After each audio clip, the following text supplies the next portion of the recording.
Hey guys, today we are testing the Sony A7C with the 28-60 kit lens to find out, is that lens good for vlogging, YouTube content creation, or should you just get the body and invest in different lenses with that same cash? Ready? Then let's go. What was that intro pass, Dave? No joke, people are going to start taking you seriously and thinking that you're competent if you carry on like the, oh, this is on backwards. We will start by going over all the basic info that you need to know about this lens. And there are timestamps here and in the description for everything else that we will cover. Plus, be sure to stay until the end for conclusions and outtakes. But just before we get going, if you enjoy this video, then like, subscribe, and I would love to hear your questions or thoughts in the comments. Now, let's talk basics. The lens has a list price of £449, though you can save a lot with many retailers if you buy it with the A7C body. For that money, you get a modest but useful range of focal lengths and a variable aperture, plus the same 40.5mm filter thread as on the Sony crop body kit lens, the 16-50. Like Danny DeVito, the lens also offers a super compact and somewhat unique design, but more on that later. Right now, let's talk about field of view. We go from 28mm, which, like my waistline since lockdown, is somewhat wide, through to 60mm, where, like my clothes since lockdown, it's getting a bit tighter. That's in native full frame mode. If you switch to crop mode or put the lens on a crop body like the A6400, you'll get a 1.5 times tighter range of 42 to 90mm. So 28 to 90 is a decent range for cinematic shots, product shots, and a variety of other video uses, but how about for vlogging? This is 28mm handheld with a slight crop from Catalyst Stabilisation. You might like this view.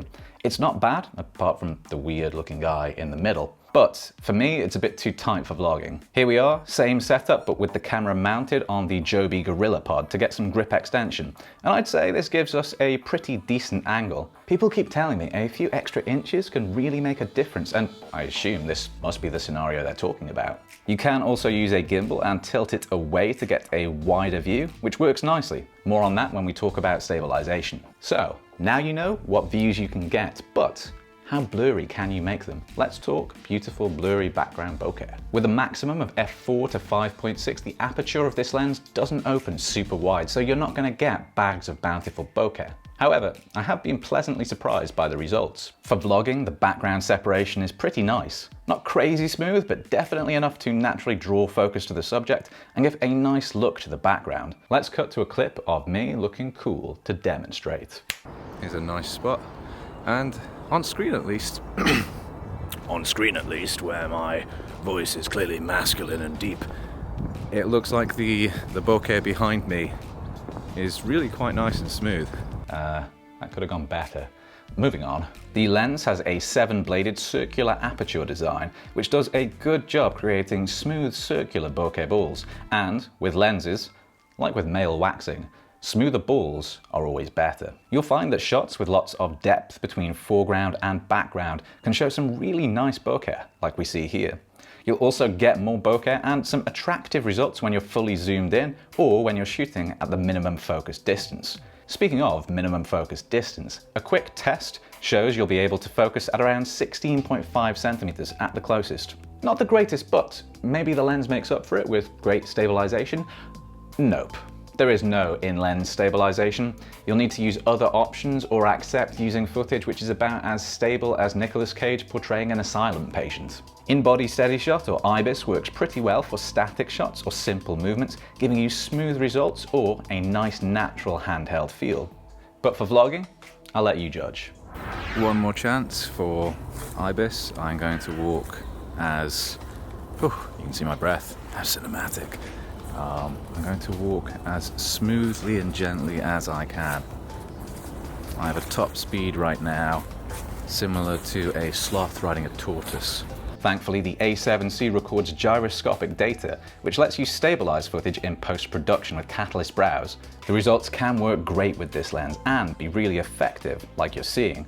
Plus, Catalyst is such a cool name, I might even change mine. Yes, that's right. So the new one will be Catalyst Excelsior. No. Maybe your name is stupid, Ian. You can use a gimbal if you don't mind the extra bulk and cost. You'll get great stabilization with no extra workflow steps.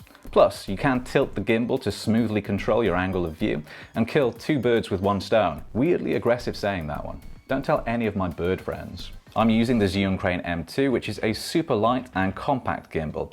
It can only handle a 720 gram setup, and it works thanks to the unique design of this lens. The lens has a high quality feel and is solid as well as super compact, a bit like Tom Cruise but without the Scientology. It's also light at 167 grams, which means on the A7C your whole setup is only around 675 grams. That's lighter than the average duck, plus it eats much less bread. Unlike a duck, the lens is not waterproof, but it is dust and moisture resistant, which means you don't have to worry as soon as it starts to rain. It's just 45mm deep when collapsed to its smallest. However, you'll need to extend the lens to actually shoot anything. Just rotate the zoom ring until it clicks into place. Indeed, we are looking at the world's smallest and lightest standard full-frame zoom lens, according to Sony. So small, it's almost a pancake lens. Why won't you focus? No, not that type of pancake. That's a piece of crepe anyway. So how is the zoom for video? Like trying to understand cryptocurrency with a concussion, it's a bit clunky. You can snap quickly from widest to tightest pretty well for crash zooms, but the action of the lens is just sticky enough to make slower zooms problematic. And sadly for video, that means more moderate zoom shots are usually about as smooth as my pickup lines. Hey, you're kinda cute. Would you like some of my nut butter? It's high in antioxidants. Thankfully, manual focusing is much smoother thanks to a high quality and nice feeling gliding action on the focus ring. This works great for blurring into or out of shots and pulling focus smoothly between subjects at different distances. Although, watch out, smaller movements of the focus ring respond consistently, but bigger movements don't. So this isn't the best lens for repeated and precise focus pulls. But who uses manual focus anyway? Like exercise or dignity, it requires some level of effort, so I prefer to avoid it. Thankfully, autofocus on this lens is very good. In good light, the 28-60 will latch on to face and eye detection rapidly and will track you closely and accurately.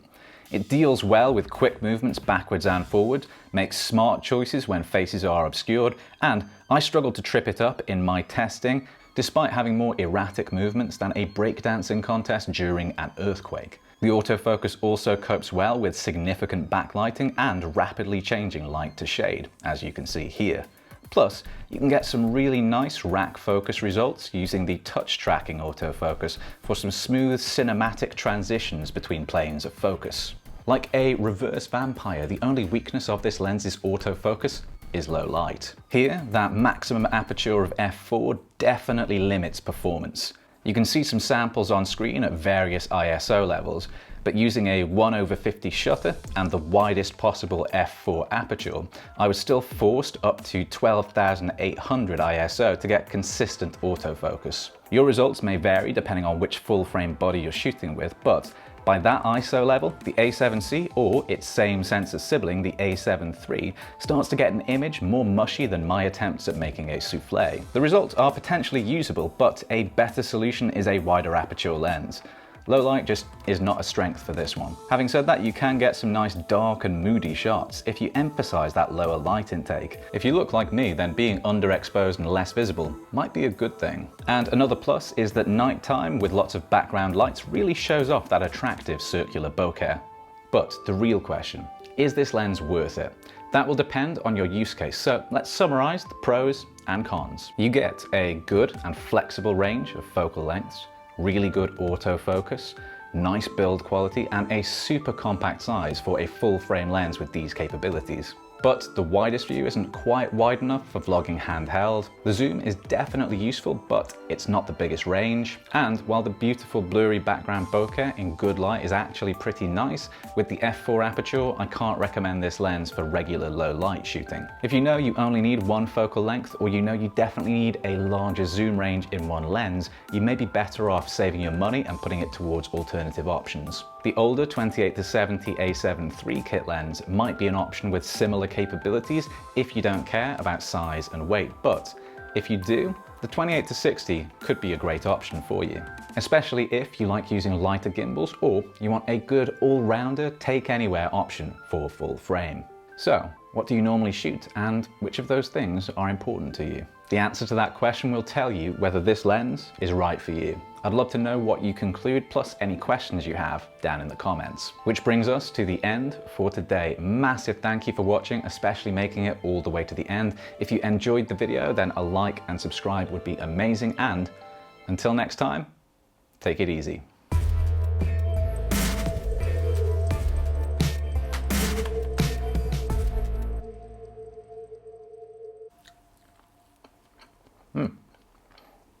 Good lens.